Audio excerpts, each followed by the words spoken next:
नमस्कार साथियों, मेरा नाम प्रवीण है। मैं दक्षिण भारत से हूं। अभी फिलहाल प्रशांत किशोर जी का जन सुराज अभियान में पिछले 18 महीने से हम पैदल चल रहे हैं। यह वीडियो का टॉपिक ऑफ डिस्कशन है, इंडस्ट्रीज बिहार को हेट क्यों करते हैं, यहाँ आना क्यों नहीं चाहते हैं।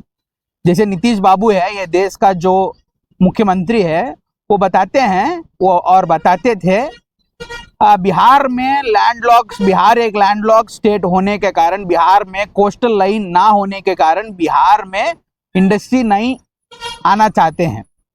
इस बात में कितना सच है कितना झूठ है हम टीका टिप्पणी नहीं करेंगे, पर एक बात से हम आगे बढ़ेंगे। बात कह के देखिए, तेलंगाना अभी जो राष्ट्र फॉर्म हुआ आंध्र से डिवाइड होके, उस राज्य में भी तो लैंडलॉक्ड राज्य है वो। उस राज्य को ही के लिए भी सी पोर्ट नहीं है, फिर भी हैदराबाद में कंपनीज आ रहा है। हैदराबाद नहीं, वरंगल, मतलब जहां इंटीरियर तेलंगाना है वहां भी कंपनीज आ रहे हैं, कंपनीज एस्टेब्लिश हो रहे हैं। पर बिहार में इसे हमको कहीं दिखने को नहीं मिलता है। पिछले 20 महीने से हम यही घूम रहे हैं। ये वो जिला देखिएगा, कहीं आप मधेपुरा, सुपौल, ये जिला देखिएगा, 1000 संख्या से कम इंडस्ट्री आपको दिखेगा। मतलब बहुत हजार भी हम बहुत ज्यादा बात बोल रहे हैं, हमारा आंकड़ा सही नहीं है। इसीलिए आप जो भी मधेपुरा सुपौल से आप लोग करेक्ट कर सकते हो कितना इंडस्ट्री है आपके एरिया में। इससे आगे बढ़ते हैं। आप लोग बहुत सारे वीडियोस देखे होंगे, जैसे बहुत कंटेंट क्रिएटर्स क्रिएट किए why do industries hate Bihar करके, पर उन्होंने 3-4 रीजंस बताते हैं। वो पहला कारण है यहाँ एग्रीकल्चर लैंड ज्यादा होने के कारण और एग्रीकल्चर पे निर्धारित समाज होने के कारण यहाँ पे लैंड जो है वो शॉर्ट हो चुके हैं। शॉर्ट सेगमेंट्स में लैंड है, मतलब छोटा छोटा सेगमेंट्स में लैंड है, और बड़े इंडस्ट्री को बड़ा लैंड चाहिए। इसीलिए बड़े इंडस्ट्री यहाँ आके उतना कष्ट नहीं करना चाहते छोटे किसान से वो लेने के लिए। इसीलिए बड़े लैंड ना होने के कारण, लंबा लैंड नहीं होने के कारण, ज्यादा लैंड नहीं एक जगह पर नहीं होने के कारण इंडस्ट्री नहीं आते करके लोग बताते हैं। वो पहला रीजन है। और दूसरा रीजन ये है, वो लोग बोलते हैं बिहार का जो इंडस्ट्रियल पॉलिसी है, अभी जो नया आए हैं, जो पुराना है, वो इंसेंटिव बेस्ड नहीं है। जो इंसेंटिव वो ऑफर करते हैं वो इंसेंटिव धरातल पर उतरते नहीं है, जो फ्रेंडली नहीं है। एक तरीके के बोल सकते हो सिंगल विंडो पॉलिसी नहीं है, जैसे तेलंगाना अप्लाई कर रहा है। तेलंगाना में आपको इंडस्ट्री लगाना है तो सिंगल विंडो पॉलिसी है, उसमें वहां कहते हैं TSI पास। वैसे बिहार में कोई चीज वैसे इंडस्ट्रियल पॉलिसी नहीं है। अगर इंडस्ट्रियल पॉलिसी है भी तो यहाँ ट्रस्ट इश्यूज है, मतलब स्टेट के ऊपर ट्रस्ट इश्यू है। बिहार में लगाएंगे तो कोई गुंडा आएगा, वो बंदूक चलाएगा करके इंडस्ट्री का जो लोग है लगाना नहीं चाहते हैं करके लोग बिलीव करते हैं। वो रीजन भी देते हैं कंटेंट क्रिएटर जो क्रिएट करते हैं। और तीसरा ये बड़ा कारण है, वो लोग बोलते हैं जो लालू जी का जमाना था, जिसको जंगल राज हम लोग बोलते हैं, 1990 के शतक से आगे तक, नीतीश बाबू जब सरकार में आए तब तक लोग बोलते हैं लालू जी का राज में बहुत जंगल राज होता था। बंदूक लेके अपराधी जो है लूटते थे, इंडस्ट्री को यहाँ से भगा दिए। खास तौर के जो फॉरवर्ड के पास इंडस्ट्री था वो सब जो है उसको विनाश कर दिया। वैसे बहुत सारे बात बोलते हैं। पर देखिए, हम बिहार में धरातल में हैं और ये बात पर टीका टिप्पणी करना सही नहीं लगता है। पर जो हम ऑब्जर्व किए थे और प्रशांत किशोर जी से जो सीखे हैं, हम अपना रीजंस देना चाहते हैं कि अपने रीजंस देना चाहते हैं। देखिए, ये सारे चीज है, जंगल राज हुआ, उसके बाद जो है लैंड का सेगमेंटेशन यहाँ है, एग्रीकल्चर लैंड ज्यादा है और इंडस्ट्रियल पॉलिसी फ्रेंडली नहीं है, ये सब बात है। फिर भी इससे आगे हटकर इसके जड़ में बहुत 3 मूल समस्या है बिहार में इंडस्ट्री ना आने के कारण। पहला ये क्या बोलते हैं रीजन है, पहला रीजन है राजनीतिक अनिश्चिति।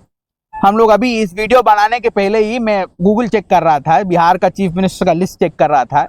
1970 1960 से लेकर 1990 तक बिहार में 30 साल में लगभग 15 से ज्यादा आदमी मुख्यमंत्री गद्दी पर बैठे हैं, पर उसमें एक आदमी भी उसका पूर्ण काल कंप्लीट नहीं कर पाया, मतलब 5 साल कंप्लीट नहीं कर पाया। इसका मतलब है जो सरकार है वो पूर्ण बहुमत से नहीं चलते थे, किसी से MLA को खरीद के चलते थे, या किसी का बल पर चलते थे, किसी का सहायता पर चलते थे। पूर्ण सरकार बिहार में 1960 के बाद यहाँ नहीं चले थे। जब लालू जी का जमाना आया, फिर लालू जी फिर सत्ता में बैठ गया, वो चलाने लगे। ये राजनीतिक अनिश्चिति जो चीज है, बहुत कम लोग इस पर ध्यान देते हैं, पर ये बहुत महत्वपूर्ण होता है। एक बार जो इंडिया में जो इंडस्ट्रियल हब्स है, जो इंडस्ट्री वहाँ इंडस्ट्रियल स्टेट्स है, एगो का नाम है तमिलनाडु, एगो का नाम है गुजरात। जो तमिलनाडु का वोटर है वो 5 साल पूर्ण बहुमत से अपना सरकार को जिताते हैं। वो सरकार का ये प्रायोरिटी है, पहले हम इंडस्ट्री को लावे। वो सरकार के ये प्रायोरिटी नहीं है हम कैसे हमारा कुर्सी बचाएं। और गुजरात का एक एग्जांपल देखिए, गुजरात भी टॉप 10 स्टेट्स में आता है इंडस्ट्री में। गुजरात में भी पिछले 20-30 साल से भाजपा का सरकार है। जो भी वहाँ राजनीति करते हैं वो डेवलपमेंट का राजनीति कर रहे हैं, वहाँ इंडस्ट्री लगाने की बात कर रहे हैं, इंडस्ट्री वहां लग भी रहे हैं। देखिए, ये जो मूल बात है राजनीतिक अनिश्चिति, ये बिहार में इंडस्ट्री ना आने का बहुत बड़ा कारण है राजनीतिक अनिश्चिति। ये इसलिए है राजनीतिक यहाँ बहुत मतलब क्या बोलते हैं, जात का डिवीजन हो गया, धर्म का डिवीजन हो गया, ये हो गया वो हो गया। दलित में भी 2-3 क्राइटेरिया दलित है। दलित में एक दलित नॉर्मल दलित है, एक महादलित है। जो ओबीसी है उसमें भी अब वो कॉमन ओबीसी है, वो महा ओबीसी है, मतलब अति पिछड़ा और पिछड़ा है। ठीक है, ऐसे बहुत सारे जो है आपको दिखने को मिलेगा। इसीलिए राजनीतिक अनिश्चिति यहाँ पहला कारण है, इंडस्ट्री नया आने का कारण ये है।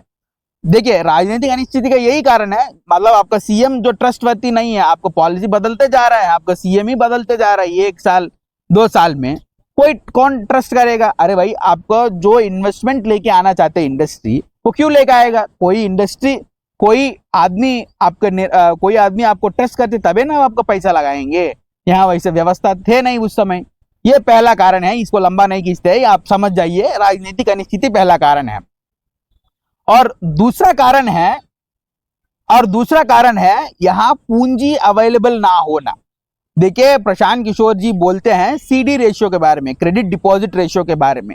जो बिहार में लोग बचत करके बैंक में जमा करते हैं, उसमें से ज्यादातर पैसे जो है यहाँ से पलायन करके बाहर राज्य में भेजा जा रहा है बैंकों के द्वारा।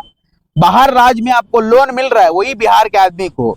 बाहर राज्य में आप दिल्ली में रह रहे तो, ज्यादातर आप लोग दिल्ली में रहते हैं, आप लोग दिल्ली में रह रहे तो बिहार क्या बोलते हैं, वहां का जो सरकार है, जो बैंक है, वो आपको ऋण दे रहे हैं। अगर आप बिहार में रह रहे हो वही बिहारी आपको ऋण नहीं दे रहे हैं। इसमें ये क्यों हो रहा है? देखिए, सीडी रेशियो का ये मतलब होता है, अगर 100% बिहार के आदमी जमा कर रहे तो उसमें कितना % लोन दे रहे हैं बैंक वापस बिहार के आदमी को। इसका जो एवरेज है इंडिया में वो 60 to 70% है। मतलब करेक्ट फिगर्स हम नहीं बता रहे हैं, पर 60 to 70% है, एवरेज है। मतलब 100 रुपया इंडिया का आदमी बैंकों में जमा कर रहे थे, उसको 70 रुपया ऋण के तौर पर इंडिया के आदमी को आ रहा है। ये बिहार में इसका आंकड़ा हुआ 40%। मतलब 100 रुपया बिहार के आदमी जमा कर रहे तो उसको 40 रुपया ही ऋण के दौर में मिल रहे हैं। ये फिर दक्षिण के राज्य में चले जाइए, जहां हम हेल करते हैं, जहां हम आते हैं, जहां से हम आते हैं, आंध्र प्रदेश में इसका एवरेज हुआ 120%। मतलब आंध्र प्रदेश का आदमी हम हर 100 रुपया बैंक में जमा कर रहे तो 120 रुपया आंध्र के लोगों को ऋण के तौर पे मिल रहे हैं।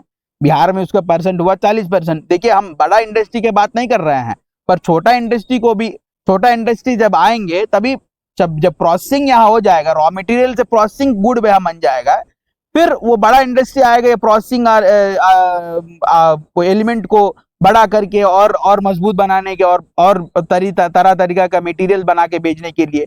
वो प्रोसेसिंग इंडस्ट्री जो है या मिडिल लेवल इंडस्ट्री जो है, या ग्रोथ ना होने के कारण ये पूंजी का पलायन है। ठीक है, ये दूसरा कारण हो सकता है।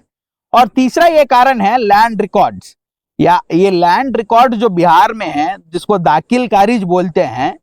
ठीक है, अगर आप दाखिल खारिज में जाओगे वहां आपको भ्रष्टाचार का आलम दिखेगा। इतना गंदा व्यवस्था में, इतना बदतर स्थिति में है जिसका हिसाब नहीं है। ये वो जहानाबाद से हमारा परिचित आदमी है, वो आए थे एक बार हमारे कैंप में और जन स्वराज का संस्थापक सदस्य भी बने हैं। आप लोग भी जन स्वराज का संस्थापक सदस्य बनना है तो हमसे कांटेक्ट कर सकते हो।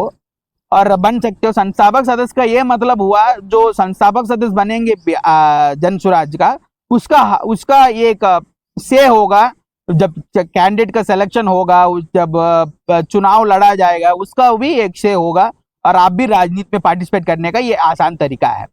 उन्होंने जो बात बताया, जो लैंड कारोबार करते हैं, वो जहानाबाद वाला आदमी, वो लैंड कारोबार करते हैं, वो बोलते हैं भैया यहाँ जो लैंड का रिकॉर्ड है पूरा टूटा हुआ है भैया। जो कैलिस्टर सर्वे हुआ है 1930 या उस जमाने में, अभी तक वही रिकॉर्ड को हम लोग चला रहे हैं।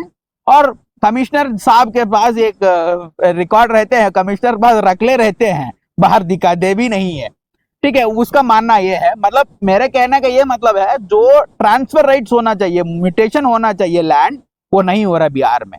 आपका बाप दादा के पास जमीन था, वो बाप दादा मर गया, उसके बाद आपको ट्रांसफर नहीं हुआ, उसी के नाम पे रसीद कट रहे हैं।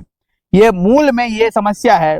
कोई इंडस्ट्री यहाँ आके माथा पेची नहीं लेना चाहते हैं, इसीलिए इंडस्ट्री यहाँ नहीं लग रहा है। ये तीन मूल बात जो है, रीजन हमको दिख रहे हैं। इसका सॉल्यूशन क्या होगा? जो राजनीतिक अनिश्चिति है, जो लैंड रिकॉर्ड सही करने का काम है, जो पूंजी यहाँ अवेलेबल करने का काम है, इसका सॉल्यूशन क्या है? इसका सॉल्यूशन राजनीति से ही हो सकता है, समाज से ही हो सकता है। समाज जब जागरूक होके अपने हक के लिए लड़ेंगे, राजनीतिक एक स्थिरता गवर्नमेंट को यहाँ एस्टैब्लिश करने लगेंगे, तभी यहाँ व्यवस्था सुधर सकते हैं। देखिए, बिहार के जनता ये बोल चुके हैं, हम अस्थिर सरकार को एगो बनाना है। देखिए, बिहार का अभी जो व्यवस्था है वो पूरा बटे हुए है, जाति में बटे हुए हैं, धर्म में बटे हुए हैं, हिंदू मुसलमान में बटे हुए हैं, ये बटे हुए हैं। जब इसको एकत्रित करके सब लोग को एक मंच पर मिला जाएगा और एक मंच से बता दिया जाएगा, आपको जाति धर्म छोड़ के आपको रोजी रोजगार पर वोट देना है। सब लोग जब एकत्रित होंगे लोग, और ये भी चाहेंगे इंडस्ट्री लगने के लिए हम लोग वोट दे रहे करके, वो लोग भी स्वतंत्र रूप से देंगे ना, पैसा लेके, तब क्या होगा? बिहार में इंडस्ट्री लगने का बहुत बड़ा संभावना होगा, निश्चित तौर पर होगा। आप भी, जनता भी चाह रहे हैं, और सरकार भी अच्छे तरीके से सरकार बने, स्थिर सरकार बने। और वो स्थिर सरकार क्या बोलते हैं, वो स्थिर राजनीतिक चला रहे हैं, मतलब क्या बोलते हैं, स्थिर सरकार चला रहे, तो वो इंडस्ट्री भी अपना ट्रस्ट रखेंगे। और यहाँ पे जो सरकार में जो बैठे हुए लोग हैं, हर महीना, हर बार, हर साल ये को बैठक बुला सकते हैं बैंकर के साथ, और ये भी बोल सकते हैं, यार भैया आप जो बाहर भेज रहे हो बिहार में यही लगाइए, हम आपको गारंटी देंगे या हम आपको ट्रस्ट देंगे। यही बिहार में ये व्यवस्था किया जा सकता है कि कोई ठगेगा नहीं करके, आपको आश्वासन देंगे करके, मतलब गवर्नमेंट उससे बात कर सकते हैं। जो तीसरा बात हम बोले हैं, लैंड रिकॉर्ड ठीक करने का काम, लैंड रिकॉर्ड ठीक करने का काम कोई और नहीं कर सकते हैं, कोई प्राइवेट को इसको दे नहीं सकते सरकार, और कोई अदर थर्ड पार्टी इसको चला नहीं सकता है। सरकार को ही बदलना होगा, व्यवस्था को ही बदलना होगा। जब इसमें व्यवस्था परिवर्तन होगा बिहार में, तबे ये बदल सकते हैं, तबे इंडस्ट्री आ सकते हैं। ये कह के हम लोग समाप्त करते हैं। मेरा लंबा भाषण आप लोग सुने हैं, इसके लिए बहुत बहुत धन्यवाद। और आप में से कुछ लोग जो इस मुहिम से जुड़ना चाहते हो, देखिए बिहार में जो आदमी अपने बच्चे के लिए, आपके लिए एक नया व्यवस्था बनाना चाहते हैं, ताकि बिहार के कोई बच्चा यहाँ से बाहर जाके मजदूरी ना करे या बाहर जाके कमाई ना करे, बिहार में ही व्यवस्था बनाने के लिए प्रशांत किशोर चल रहे हैं। आपसे भी हाथ जोड़ के आग्रह है, हाथ जोड़ के आप लोग भी आइए, और बिहार में ये व्यवस्था हम लोग बनाएंगे, ताकि बिहार के बच्चे बाहर जाके कमाना ना पड़े। आपको फ्रीली आने के लिए हम नहीं बोल रहे हैं, आप नेता बनने का सोच से आइए। नेता बनाने का जो आपके अंदर काबिलियत है, नेता बना के और नेता बनने का, चुनाव जिताने का जो परिश्रम है, प्रशांत किशोर करेगा। प्रशांत किशोर एगो प्रधानमंत्री को और 6 गो मुख्यमंत्री को पूरा देश में बनाया था। आपको एगो मुखिया बना सकते हैं, आपको एगो जिला परिषद बना सकते हैं, आपको एगो विधायक बना सकते हैं, आपको एगो संसद बना सकते हैं। इसमें कोई दोहराई नहीं है। जब आप आओगे, यहाँ मेहनत करोगे, आपको निश्चित तौर पर ये मिलेगा। ये हमारा गारंटी है, प्रशांत किशोर का गारंटी है, जन स्वराज का गारंटी है, बिहार का गारंटी है। इसमें आप लोग जुड़ना चाहते हैं तो मेरे नंबर पे, ये मेरा ही नंबर है, ये आप मेरे नंबर पे कॉल कर सकते हो, मेरे से सीधा संपर्क कर सकते हो। प्रशांत किशोर को भी से भी आप लोग बात करना चाहते हो तो हम ही लोग करवाएंगे। निश्चित तौर पे प्रशांत जी हमसे बात करेंगे और बिहार के बारे में बात करेंगे। और मेरे कंटेंट अभी तक अच्छा लगा तो मेरे कंटेंट को सब्सक्राइब कीजिए, चैनल को सब्सक्राइब कीजिए। जैसे देखिए हम जो मेहनत कर रहे हैं बिहार के बारे में, ये चैनल के द्वारा हम लोग इसको आप लोग को दिखाते हैं। आप लोग को दिखाने के बाद हमको ये क्या बोलते हैं, ये सेटिस्फैक्शन मिलता है हम जो काम कर रहे हैं इसका व्यूअर्स देख रहे करके। और हमारा एंकरेजमेंट बढ़ाने के लिए आप लोग इसको सब्सक्राइब करके ज़्यादा से ज़्यादा लोग को इसको दिखाइए, और अपना परिवार से जो बिहार से रिलेटेड है और अदरवाइज है उससे दिखाइए और उसको शेयर करिए, ताकि हमारा एंगेजमेंट भी बढ़े, हमारा रीच भी बढ़े। अंतिम में ये एक बार बिहार के सम्मान के लिए हम लोग एक बार जय बिहार नारा लगा के समाप्त करते हैं। देखिए, आप कमेंट करिए जय जय बिहार करके, एक बार मैं जय बिहार बोलता हूँ। देखिए, ये जो जमीन है, ये जो मिट्टी है, इतना ताकत है जिसका हिसाब नहीं है। यहाँ बुद्ध को ये भूमि ज्ञान दिए हैं, यहाँ महावीर को जन्म दिए हैं, गुरु गोविंद सिंह को जन्म दिए हैं। हम लोग को आत्मसम्मान में थोड़ा धूल चढ़ गया, एक बार फिर से पुनर्जीवित करेंगे तो बिहार भी आगे बढ़ सकते हैं। बिहार को अग्रणीय गण्य राज्य में देखने का हम सब लोग शपथ लेके और विश्वास रह के चल रहे हैं। आप लोग भी एक बार, हम जय बिहार बोलते हैं, एक बार आप लोग जय जय बिहार करके कमेंट्स में लिखिएगा जय बिहार। इसके लिए, इस यहाँ तक सुनने के लिए बहुत बहुत धन्यवाद। नमस्कार।